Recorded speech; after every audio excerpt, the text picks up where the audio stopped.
پیارے بچوں، السلام علیکم۔ کیسے ہیں آپ سب؟ امید ہے سب خیریت سے ہوں گے۔ آج ہم پڑھیں گے پہلی جماعت کی اسلامیات، اور اسلامیات میں آج ہمارا سبق ہے کلمہ طیبہ اور کلمہ شہادت۔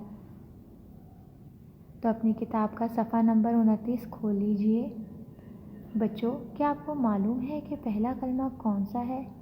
جی ہاں، پہلا کلمہ طیب ہے، اور طیب کے معنی ہے پاک۔ کلمہ طیبہ پڑھ کر ہم اللہ تعالیٰ سے عہد کرتے ہیں کہ اللہ کے سوا کوئی عبادت کے لائق نہیں ہے، اور محمد صلی اللہ علیہ وآلہ وسلم اللہ کے رسول ہیں۔ آپ سب کو معلوم ہے کہ اللہ ایک ہے۔ مثلاً اگر نعوذ باللہ 2 خدا ہوتے تو ایک کہتا کہ بارش ہونی چاہیے، جبکہ دوسرا کہتا آج بارش نہیں، دھوپ نکلنی چاہیے۔ اسی طرح وہ ایک دوسرے کی بات نہ مانتے اور بات بات پر لڑتے تو کائنات کا نظام کیسے چلتا؟ لہٰذا اللہ ایک ہے جس کے حکم سے سارا نظام چل رہا ہے۔ تو بچوں، آپ کو پہلا کلمہ آتا ہے؟ آئیے میں آپ کو بتاتی ہوں۔ کلمہ طیبہ: لا الہ الا اللہ محمد رسول اللہ۔ ترجمہ: نہیں ہے کوئی معبود سوائے اللہ کے، اور محمد صلی اللہ علیہ وآلہ وسلم اللہ کے رسول ہیں۔ دوسرے کلمے کو کیا کہتے ہیں؟ جی ہاں، دوسرے کلمے کو کہتے ہیں شہادت، اور شہادت کا مطلب ہوتا ہے گواہی دینا۔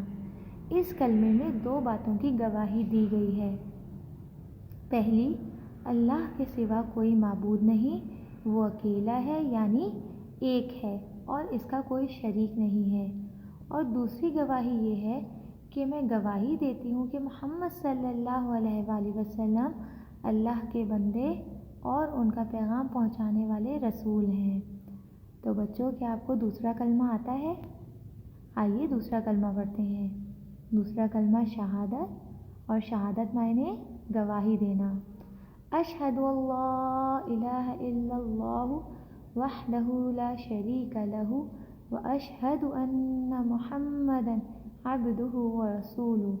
ترجمہ: میں گواہی دیتی ہوں کہ اللہ کے سوا کوئی معبود نہیں، وہ اکیلا ہے، اس کا کوئی شریک نہیں، اور میں گواہی دیتی ہوں کہ محمد صلی اللہ علیہ وآلہ وسلم اللہ کے بندے اور رسول ہیں۔ تو بچوں، آپ نے کلمہ طیبہ اور کلمہ شہادت پڑھا۔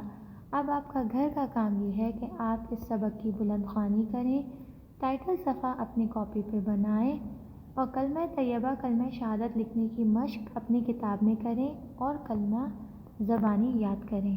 اللہ حافظ۔